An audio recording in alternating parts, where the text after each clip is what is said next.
Bonjour, bonsoir à toutes et à tous. Bienvenue dans ce nouvel épisode des Chroniques de Zach Patton. Je serai votre narrateur dans cet épisode où nous allons discuter du paranormal.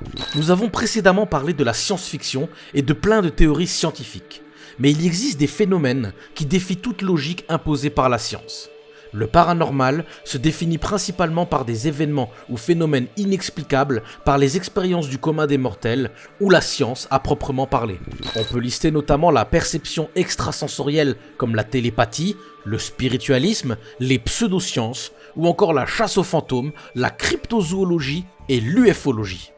Le mot paranormal existe dans la langue anglaise depuis au moins l'année 1920. Mais les recherches sur le paranormal remontent à plus loin que ça. Charles Fort est connu comme un collectionneur d'histoires paranormales et il était très actif au début du XXe siècle. Il a recueilli ses histoires dans 7 livres, mais seuls 4 ont survécu au temps. The Book of the Damned, New Lands, Law et Wild Talents. Il a notamment parlé de téléportation, les poltergeists, la chute de crapauds, la combustion spontanée, les ovnis et encore plein d'autres choses. L'ufologie, ou ovniologie si on prend la terminologie française, est une discipline se concentrant sur les objets volants non identifiés, que ce soit par des témoignages oraux, écrits ou par des photos.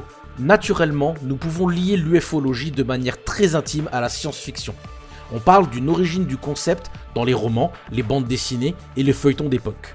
Mais d'autres personnes soutiennent que ce concept est apparu dans les années 50, notamment suite à l'incident de Roswell, bien connu des masses. Encore aujourd'hui, de nombreuses vidéos mettant en avant des ovnis sont trouvables sur internet, mais quasi toutes ont été prouvées fausses. La plupart du temps, ces objets sont soit des petits satellites qui tombent depuis l'atmosphère, des ballons sondes ou tout simplement des modifications artistiques travaillées sur ordinateur.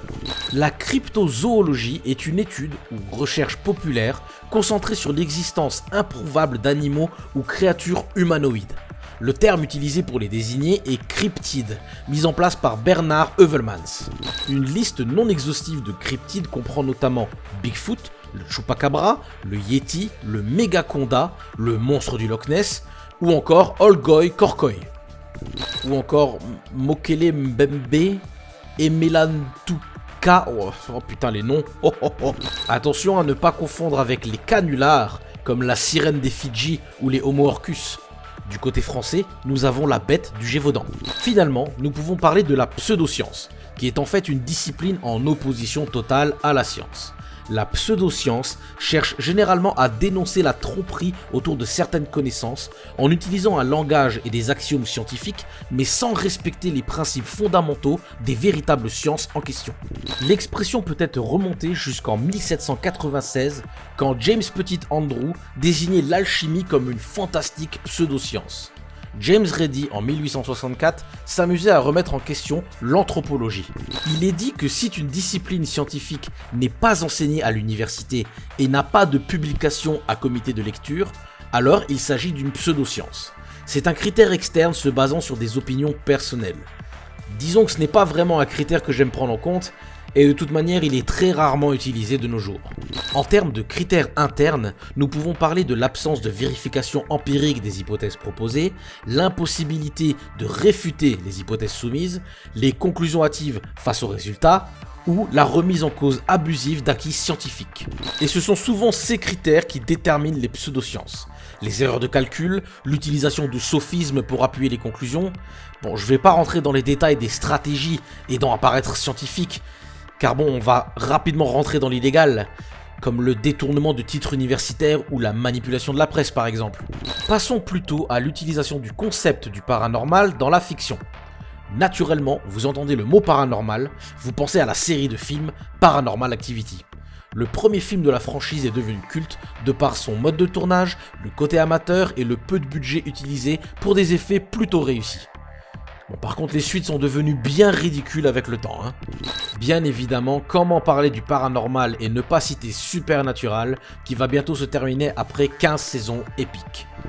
Niveau jeux vidéo, nous pouvons lister parmi les plus connus Beyond Two Souls, Fear, Life is Strange ou encore Control. Oh, Control. Vous avez joué à Control? Non? Eh ben jouez-y, il est jouissif. Oh, le passage du labyrinthe. Pardon. Le paranormal va beaucoup plus loin que ça, mais rentrer dans les détails de ce concept serait trop long et fastidieux. Je préfère simplement conclure cette chronique en disant que tout comme la science-fiction, le paranormal nous permet de nous échapper dans d'autres réalités, évidemment fictives, mais avec un côté dérangeant, malaisant, et qui tout simplement nous donne des frissons de peur afin de nous réveiller. Alors certes, la plupart des théories et des sciences entourant le paranormal peuvent sembler ridicules, risibles ou puériles, mais souvenez-vous qu'à une époque, on décapitait des gens parce qu'ils disaient que la Terre était ronde. Alors ne sous-estimez pas le pouvoir de l'imagination humaine, et appréciez plutôt toutes les histoires farfelues qu'on peut vous raconter, même si elles ne sont pas vraies. Parce que si un jour elles s'avèrent être vraies, vous rigolerez moins. En tout cas, si cette vidéo vous a plu, n'hésitez pas à la partager et bien sûr, visitez la page de l'illustratrice. On se voit dans la prochaine chronique. Ciao!